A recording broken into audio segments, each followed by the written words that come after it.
먼저 광고 하나 드리도록 하겠습니다. 오늘 예배와 목자반 이후에 여전도회 원래 모임이 있습니다. 여전도회 회원님들은 꼭 참석을 부탁드리도록 하겠습니다. 네, 오늘 창세기 6장 말씀 가지고 남들과 다른 길, 그것은 믿음의 길이라는 제목으로 같이 말씀을 나누도록 하겠습니다. 우리가 코로나의 시기를 보내면서 많이 생각하는 것은 한 가지가 있다면 결국은 믿음입니다. 믿음. 어려운 상황과 환경 속에서도 내가 믿음이 있는지, 그리고 어떻게 하면 그 믿음을 잘 지킬 수 있는지, 내 인생 가운데에 정말 하나님이 부르시는 그날까지 내가 끝까지 믿음으로 살아낼 수 있을지 우리는 많이 돌아보면서 생각하게 됩니다. 오늘 저는 창세기 6장의 말씀을 가지고 노아의 믿음을 통해서 우리가 이 시대를 살아가는 믿음이 어떠해야 되는지를 함께 나누어 보기를 원합니다. 성경이 인간의 죄성과 죄인됨을 분명하게 이야기해 줍니다. 성경에 얼마나 죄악들이 많이 기록되고 있습니까? 그런데 개인의 범죄가 아니라 민족적인 범죄, 국가의 전체적인 범죄, 인류적인 범죄의 장면들도 있습니다. 예를 들어서 창세기 11장의 바벨론 사건이 그렇고요, 소돔과 고모라의 죄악이 그렇고요, 또 요나가 아수르의 니느웨 성을 심판의 멸망을 이야기할 때도 그렇고요, 또한 이스라엘 백성들이 출애굽 이후에 황금 송아지를 만들어서 섬길 때에도 그랬어요.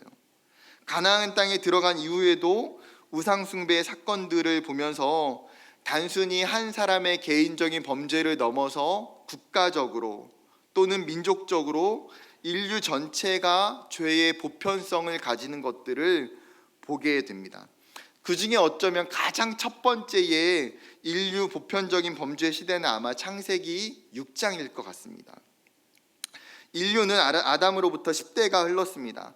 땅 위에 있는 사람들이 번성하고 인구가 늘어나기 시작했습니다. 그리고 그들의 삶에 대해서 성경이 이렇게 평가합니다. 2절부터 4절, 하나님의 아들들이 사람의 딸들의 아름다움을 보고 자기들이 좋아하는 모든 여자를 아내로 삼는지라. 여호와께서 이르시되 나의 영이 영원히 사람과 함께하지 아니하리니 이는 그들이 육신이 됨이라. 그러나 그들의 날은 120년이 되리라 하시니라. 당시에 땅에는 네피림이 있었고 그 후에도 하나님의 아들들이 사람의 딸들에게로 들어와 자식을 낳았으니 그들은 용사라 고대의 명성 있는 사람들이었더라. 칼빈과 어거스틴 등 대부분의 학자들은 하나님의 아들들을 경건한 셋의 후손으로 이야기합니다. 반면에 사람의 딸들은 가인의 후손으로, 즉 하나님에 대한 신앙이 없는 자손들로 해석합니다. 즉 여러분, 하나님을 잘 알고 하나님을 열심히 믿었던 셋의 후손들이 외모 지상주의와 자신들의 정욕에 빠져서 어떻게 됩니까? 경건하지 않았던 가인의 후손들, 하나님을 모르는 자손들과 결혼하여 살게 되더라는 거예요. 그리고 그들이 낳은 자녀들은 인간적인 조건으로 보면 굉장히 멋지고 탁월해 보입니다. 성경이 말하는 것처럼 당시에 네피림이라고 불려졌던 거인족과 같이 용사들이고 명성을 떨쳤던 인정받는 사람들이었어요. 지금으로 말하면 지혜도 있고요, 좋은 직장도 있고요, 많은 사람들에게 부러움을 사고 명예와 명성도 있어요. 그런데 어디까지나 그 평가는 인간적인 평가예요. 그러면 하나님의 평가, 신적인 평가는 어떻습니까? 3절에 보면 굉장히 단호하고 강렬해 보여요. 여호와께서 이르시되 나의 영이 영원히 사람과 함께하지 아니하리니 이는 그들이 육신이 됨이라.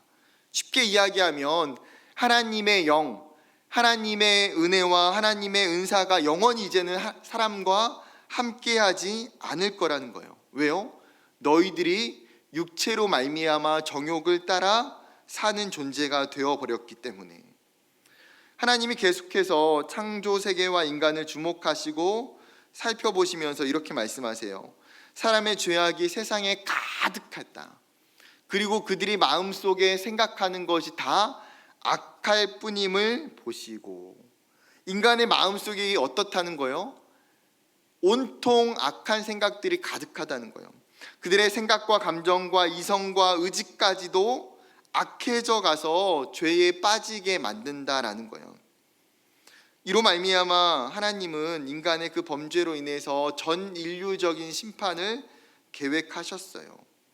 그리고 두 번째 단락인 11절부터 13절에도 다시 한번 반복해서 이야기하십니다. 그때 온 땅이 하나님 앞에 부패하여 포악함이 땅에 가득한지라. 하나님이 보신즉 땅이 부패하였으니 이는 땅에서 모든 혈육 있는 자의 행위가 부패함이었더라. 하나님이 노아에게 이르시되 모든 혈육 있는 자의 포악함이 땅에 가득함으로 그 끝날이 내 앞에 이르렀으니 내가 그들을 땅과 함께 멸하리라. 여러분, 당시의 인간의 죄악상을 두 가지로 묘사하고 정리해요. 첫 번째 무엇입니까? 하나님 앞에서 부패했다는 거예요. 즉 인간들이 도덕적으로 영적으로 타락해서 하나님을 지금 철저히 떠났다라고 이야기해요. 두 번째 뭡니까? 그들 안에 포각함이 있었대요. 온갖 폭력과 행위들이 난무했다라는 거예요. 이러한 부패와 포각함은 지구라는 거대한 항아리에 죄라는 물이 순식간에 가득 차버렸음을 우리에게 보여주고 있어요. 그로 말미암아 어떻게 됩니까?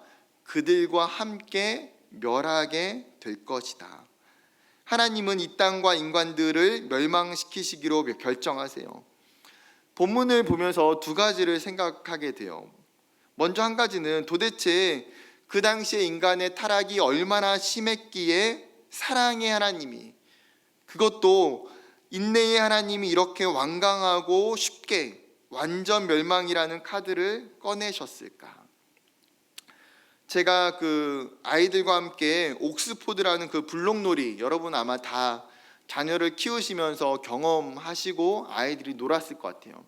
이렇게 조각조각을 만들어서 자동차를 만들기도 하고요, 집을 만들기도 하고 배를 만들기도 하고 여러 가지 모양들을 만들어요. 그런데 한 번은 이 블록을 가지고 저와 아이들이 엄청나게 그 성을 나름대로 이쁘게 만든 적이 있었어요. 그런데 보통은 여러분 블록을 그날 놀면 어떻게 합니까? 또 다시 부셔서 정리하고 다시 또 꺼내서 만들고 정리하고, 이게 그냥 보통 블록놀이의 습관이에요. 그런데 그때는 너무나 잘 만들었기 때문에 부시는 게 너무나 아까운 거예요. 그래서 아이들이 아빠 이거 부시지 말고 그냥 놔둬요라고 이야기했어요. 그리고 나서 한 달 가까이 그냥 가만히 놔뒀어요. 근데 결국엔 어떻습니까? 그 아이들의 마음이 어때요? 그 잘 만든 블록조차도 부시는 게 아까운 거예요. 장난감인데. 여러분, 하물며 뛰어난 업적이나 작품을 전부 다 뒤덮어야 된다고 생각해 보세요. 여러분, 옷을 만드는 디자이너가 지금까지 자신이 만들었던 옷을 다 전부 다 버려야 되고, 화가가 지금까지 그렸던 그림을 다 버려야 된다고 생각해 보세요. 이게 쉽게 될 수 있는 일일까요? 그런데 지금 하나님께서 인간을 창조하시고 뭐라고 말씀하셨어요? 보시기에 심히 좋았더라. 너무나 보시기에 좋았다라고 말씀하시고 행복하셨던 그 창조 세계를 향하여서 지금 하나님이 멸망이라는 버튼을 누르고 계신다라는 거예요. 하나님께서 자신의 온 피조 세계를 리셋하실 정도로 지금 그 죄악과 부패함이 얼마나 심했는지를 예상해 볼 수 있는 것이죠. 또 한 가지 생각은 노아의 시대의 그 타락과 지금 이 시대의 타락을 비교해 보면 어떤 시대가 더 타락했을까라는 거예요. 여러분의 생각은 어떻습니까? 노아의 시대가 더 악할까요? 아니면 지금 이 시대가 더 악할까요? 여러분, 우리의 시대는 노아의 시대와 비교할 수 없을 정도로 문화적으로, 경제적으로, 문명적으로 발전을 이루었어요. 즉 그 말은 무슨 말입니까? 새로운 문명과 문화 속에 과거에 존재하지 않았던 수많은 죄악들이 생겨나게 되더라는 거예요. 즉 죄의 스펙트럼이, 죄의 가지수가요, 과거보다도 지금은 훨씬 더 많아요. 아마도 현대의 범죄의 종류들은 대부분 노아의 범죄에 없었을 것들이 굉장히 많아요. 몰카나 온라인 범죄나 부정시험, 부정선거, 약물 중독, 위정자들의 거짓과 범죄, CEO의 혹은 대기업의 횡포와 갑질, 신종 범죄와 우상들은 시간이 가면 갈수록 더 새롭게 더 많아져요. 분명한 것은 노아의 시대 창세기 6장의 부패함과 포악함이 지금보다는 많지 않았을 거예요. 하나님께서 무지개를 통해서 더 이상 내가 이런 홍수로 너희를 심판하지 않겠다라고 약속하지 않았다라면 어땠을까요? 아마 우리가 살고 있는 이 시대는 좋기 1년에 한 번은 물에 잠겼다가 말랐다가 잠겼다가 말랐다가를 반복하지 않았을까요? 즉 여러분, 우리가 멸망하지 않은 것은 무엇 때문이에요? 하나님의 그 사랑의 손이 더 이상 그 심판의 버튼을 누르시지 않기로 약속하셨기 때문임을 우리가 기억해야 돼요. 그렇다면 다시 본문에 돌아가서, 여러분, 흔히 건물이 화재로 불타게 되거나 전소되게 되면 국가수나 경찰들이 들어가서 가장 먼저 하는 일이 무엇입니까? 그 불의 발화점을 찾는 거예요. 불의 씨앗이 어디서 생겨났는지를 찾는 것이 가장 중요해요. 여러분, 오늘 홍수 사건의 이 6장에서 우리가 짚고 넘어가야 될 것은 무엇이냐면, 결국은 이 멸망이라고 하는 발화점이 어디에 있는지를 우리가 찾아야 된다는 거예요. 오늘 본문의 2절을 보게 되면, 하나님의 아들들이 사람의 딸들의 아름다움을 보고 자기들이 좋아하는 모든 여자를 아내로 삼는지라. 2절을 보면 두 단어로 표현할 수 있을 것 같아요. 세속적인 동화와 육체적인 음욕. 즉 아까 이야기했던 것처럼 경건한 셋의 후손들이 어떻게 합니까? 경건하지 않고 하나님을 떠나 살았던 가인의 후손들과 결혼했다라는 거예요. 그들은 지금 뻔히 알고 있어요. 자신의 배우자들이, 자신의 이웃들이 하나님을 섬기지 않고 하나님을 모른다는 것을 알고 있어요. 그럼에도 불구하고 지금 하나님의 자녀들이 구별됨을 가지고 살아야 되는데 그들이 그 구별됨을 가지고 살지 않다라는 거예요. 너무나 세상 속에서 쉽게 세상과 동화되는 모습을 보게 돼요. 서로의 삶의 방식과 문화가 섞이게 되고 연합되게 되다 보니까 결국은 하나님의 자녀들이 어떻게 됩니까? 하나님을 믿지 않는 자녀들과 동일해져 가는 것을 보게 돼요. 그들의 신앙은 사라졌고 그들의 생각과 그들의 행동은 더 이상 하나님의 자녀라고 이야기하기가 어려워지고 있는 것들을 보게 돼요. 왜요? 그들 안에 있는 육체적인 음욕 때문에. 그들은 자신의 배우자의 경건과 신앙을 뒷전에 두었어요. 아름다운 외모가 우선이 되고 자기들이 좋아하는 자기 중심적인 태도를 가지고 자기의 욕심들을 채워나가요. 그러니까 하나님을 중심에 두고 살아야 되는데 하나님 중심이 아니라 결국에는 그 마음이 뭐가 더 중심이에요?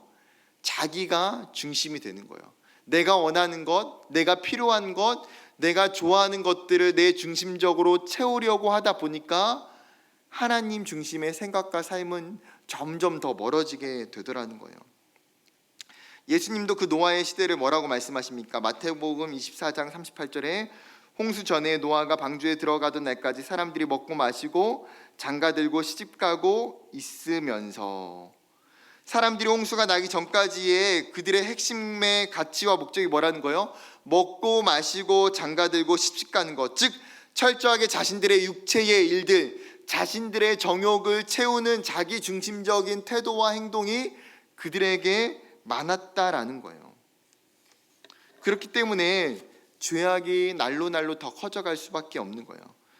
또 하나의 발화점은 11절에 있어요. 11절은 이렇게 이야기합니다. 그때의 온 땅이 하나님 앞에 부패하여 포악함이 땅에 가득한지라. 쉽게 말하면 무엇입니까? 하나님 사랑과 이웃 사랑이 깨져버린 삶이었다라는 거예요. 하나님을 향한 영적 도덕적 타락은 결국은 하나님을 인정하지 않고 하나님을 찾지 않았어요. 나아가 어떻게 합니까? 하나님을 멀리할 뿐만 아니라 이웃을 향한 사랑도 점점 깨지게 되는 거예요.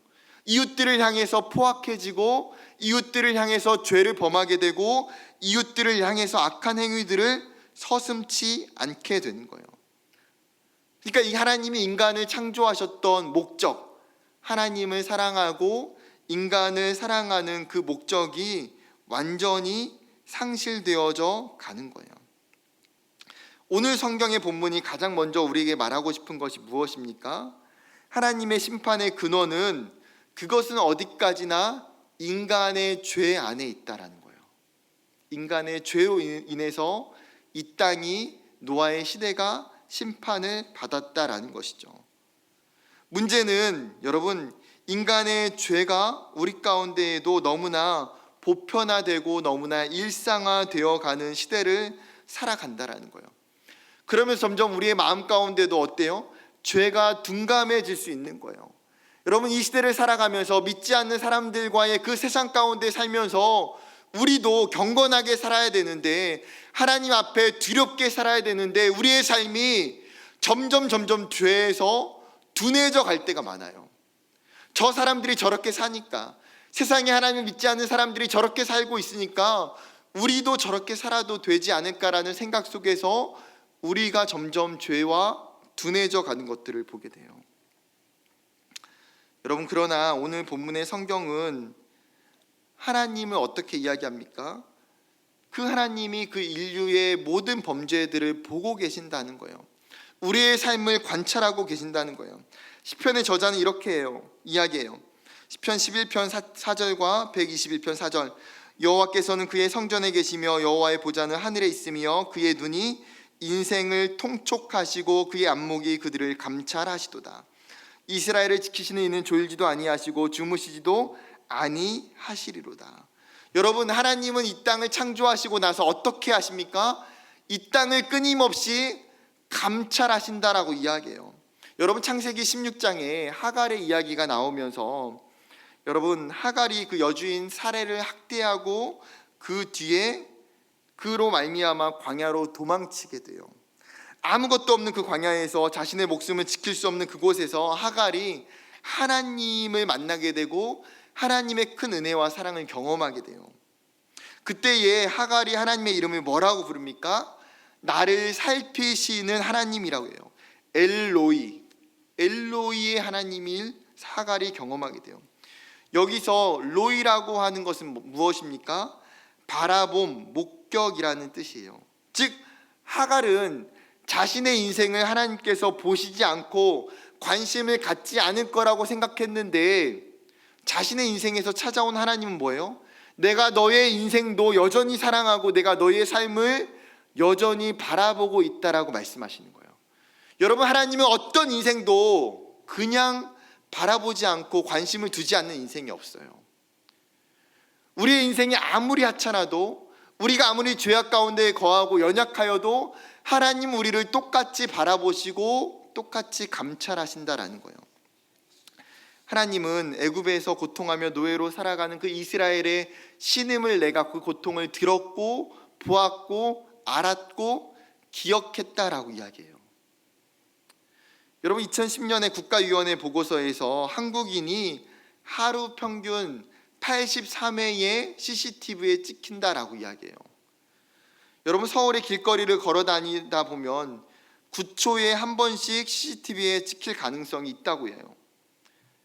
여러분, 그러나 우리 하나님은 더 완벽하고 사각지대가 없는, 고장 나지도 않는 CCTV와 같이 우리를 보고 있다라는 거예요. 여러분, 우리가 누군가 내 삶을 카메라로 끊임없이 관찰하고 찍는다라고 생각해 보세요. 여러분, 그 앞에 대고 우리가 욕을 하거나 죄를 범하는 게 가능할까요? 쉽지가 않아요. 여러분, 예능을 보면, TV를 보면 여러분, 관찰 예능의 특징이 뭔가요? 가장 좋은 모습을 그래도 보여주려고 해요. 가장 최고의 모습들만 보여주게 돼요. 왜요? 끊임없이 카메라가 나를 찍는 것을 의식하기 때문에 그 행동을 철저하게 자제하고 의식하게 되는 거예요. 여러분, 신앙은 어쩌면 관찰 신앙이고 하나님의 그 관찰하심 가운데 있는 거예요. 여러분, 우리가 누구도 보지 않는다라고 생각할 때 누가 우리를 지키고 바라보고 있습니까? 하나님이 끊임없이 우리를 바라보고 계세요. 하나님은 우리의 일거수일투족을 다 아시고 보시는 분이에요. 중요한 것은 우리가 이 사실을 기억해야 되고, 그로 말미암아 죄에 무뎌져 있던 우리의 감각들을 일깨워야 된다는 거예요. 아, 내가 범죄하면 지금 이것을 하나님이 보고 계시는구나. 내가 말하는 이 한마디, 내가 남을 시기하고 질투하는 이 모습, 내가 이웃을 사랑하지 않는 이 모습을 하나님은 보고 계시는구나. 여러분, 죄의 영역 속에서 살아가는 자들을 향해서 하나님은 뭐라고 말씀하십니까? 그들이 육신이 되었다라고 단호하게 선포하세요. 하나님의 사람들이, 믿음의 사람들이 변해서 죄로 말미암아 어떻게 됐어요? 그냥 육신이 되었다는 거예요. 죄에 거하는 존재가 되었다라는 거예요. 하나님과 전혀 관계없는 존재가 되었다라는 거예요.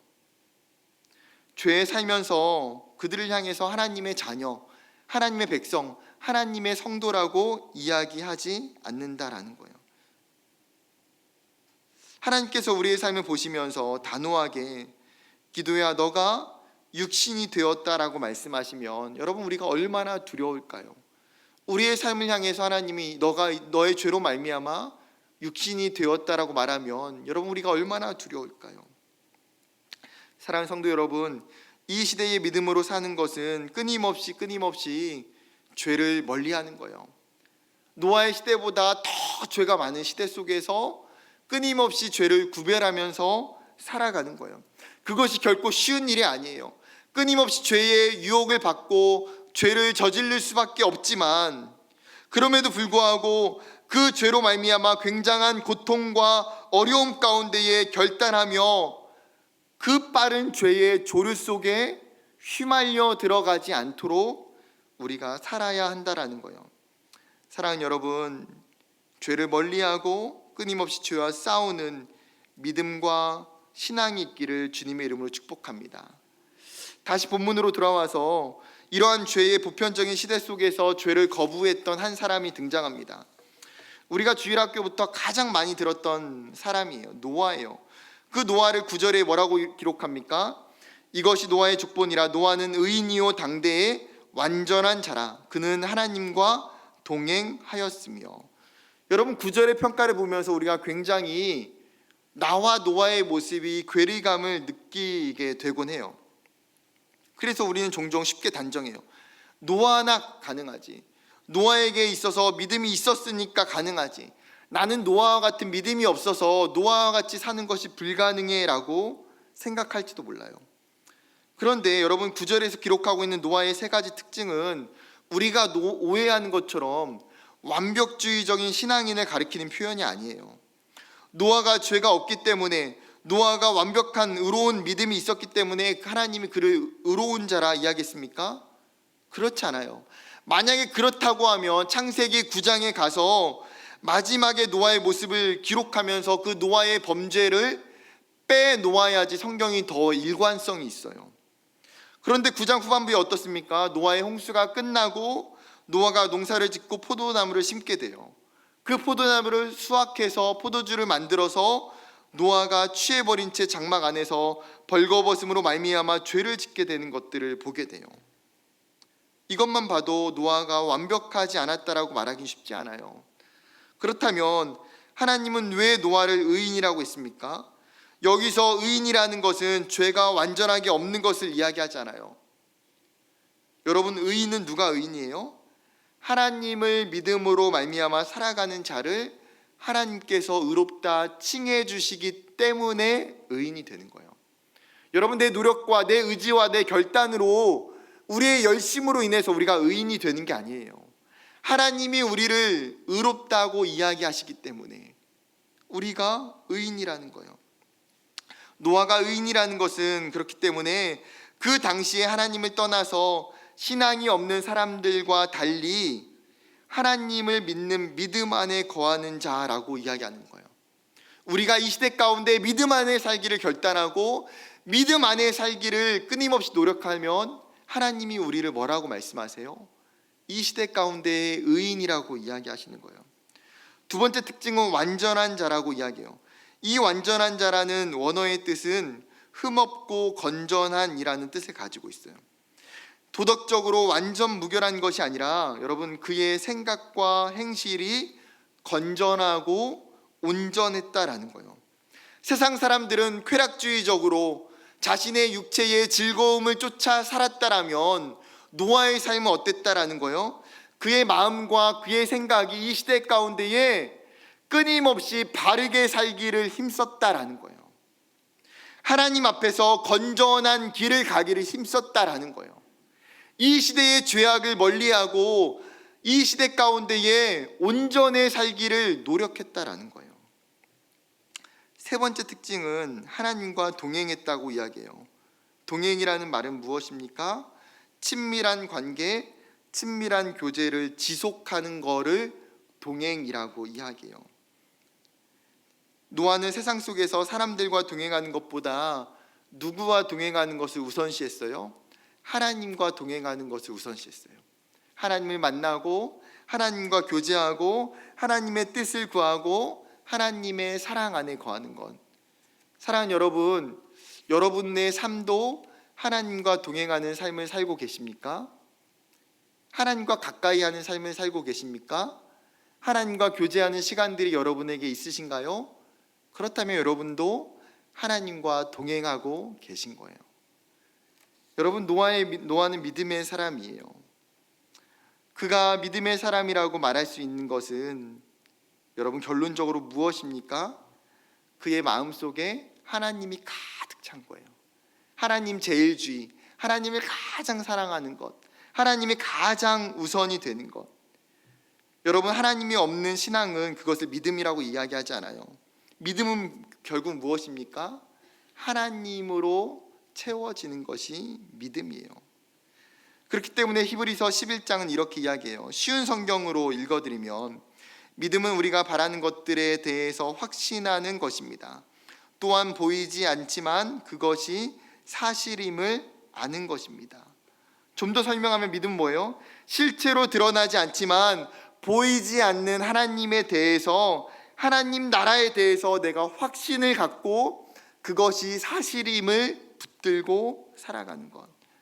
우리의 소망이 되시는 그 하나님, 우리의 구원이 되시는 그 하나님, 그 실체를 우리가 믿음으로, 보이지 않지만 믿음으로 바라보면서 그것을 소망하는 것, 그것이 믿음이라는 거예요. 사랑하는 여러분, 믿음은 우리의 일상의 삶 속에서 하나님과 동행하는 것이에요.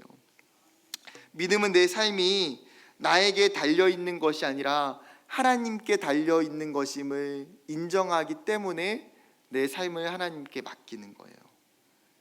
세상에 있는 사람들이 나의 삶의 주인이 나라고 이야기하고 내가 내 삶을 움직이고 싶다라고 이야기할 때에 우리는 어떻게 해야 됩니까? 끊임없이 내 삶을 하나님께 의탁하는 거예요. 그렇기 때문에 세상 사람들이 살아가는 그 길과 믿음으로 말미암아 우리가 살아가는 길은 전혀 다르다는 거예요. 여러분, 남들과 다른 길을 걸어가는 것이 믿음이에요. 남들과 다른 생각을 가지고 살아가는 것이 믿음이에요. 남들과 다르게 행동하는 것이 믿음이에요. 남들과 다른 사랑이 나타나는 것이 믿음이에요. 노아는 철저하게 세상과 역주행하고 그 믿음의 길을 걸었어요. 그리고 성경은 우리에게 동일하게 요청하고 있어요. 이 세속주의적인 시대 속에서 역행하여 살라고 이야기해요. 세상 사람들이 살아가는 그 가치와 기준과 목적이 아니라 하나님이 기뻐하시는 길이 다르기 때문에 그 길을 걸어가야 된다라고 우리에게 이야기하고 있는 거예요. 일본의 압제 가운데 있을 때 주기철 목사님이 성도들을 향해서 이렇게 설교하셨어요. 제가 발췌해서 그냥 읽겠습니다. 주님을 위하여 오는 고난을 내가 이제 피하려다가 이 다음 내가 무슨 낯으로 주님을 대하오리까? 주님을 위하여 이제 당하는 감옥 고통을 내가 피하였다가 이 다음 주님이 너는 내 이름과 평안과 즐거움을 다 받아 누리고 고난의 자는 어찌하고 왔느냐라고 물으시면 나는 무슨 말로 대답하랴? 주님을 위하여 오는 십자가를 내가 이제 피하였다가 이 다음 주님이 너는 내가 준 유일한 유산인 고난의 십자가를 어찌하고 왔느냐고 물으시면 나는 무슨 말로 대답하랴? 예수님은 가시관을 쓰셨는데 그의 종이요 제자인 우리는 오늘 왜 면류관만 쓰려고 하는가?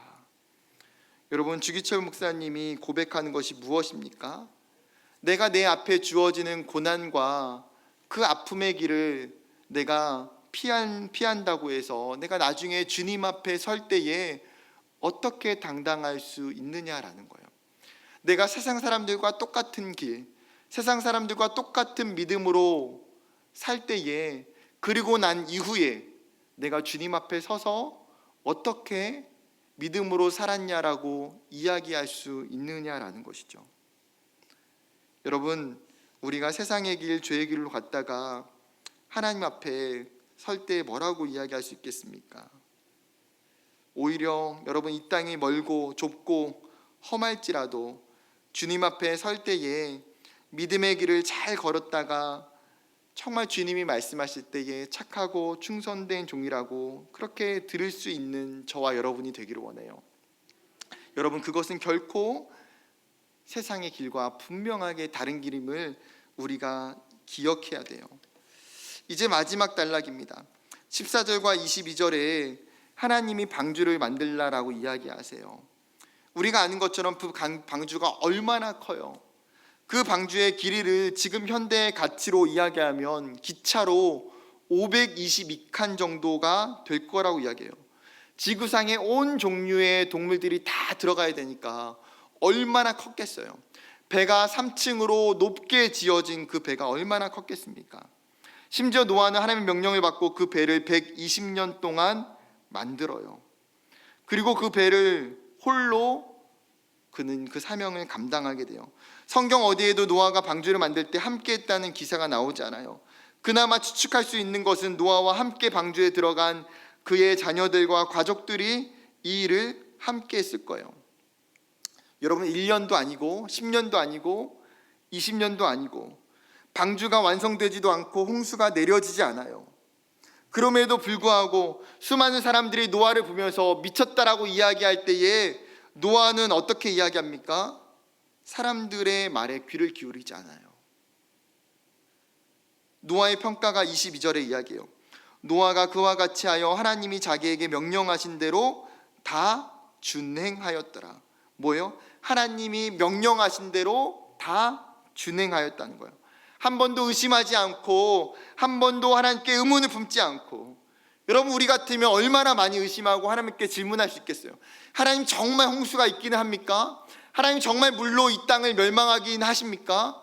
하나님, 이렇게 열심히 배를 만들다고 하면 그러면 이 배가 우리를 구원할 수 있습니까? 배가 안전하게 우리를 지켜줄 수 있을까요? 수많은 의문과 의심들이 들 수밖에 없는 상황 아닙니까? 그럼에도 불구하고 성경은 분명하게 이야기해요. 명령하신 대로 다 준행하였더라.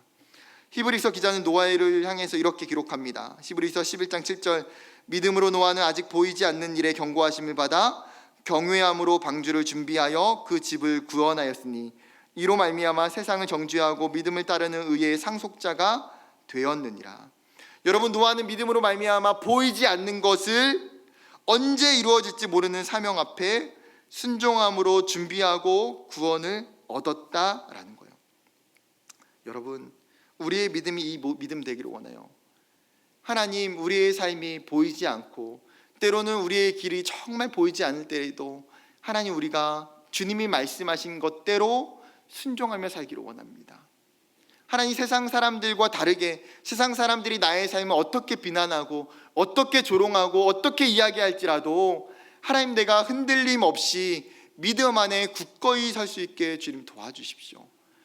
여러분, 노아의 120년의 그 인내가 우리의 삶의 인내에 비하면 얼마나 더 컸을까요?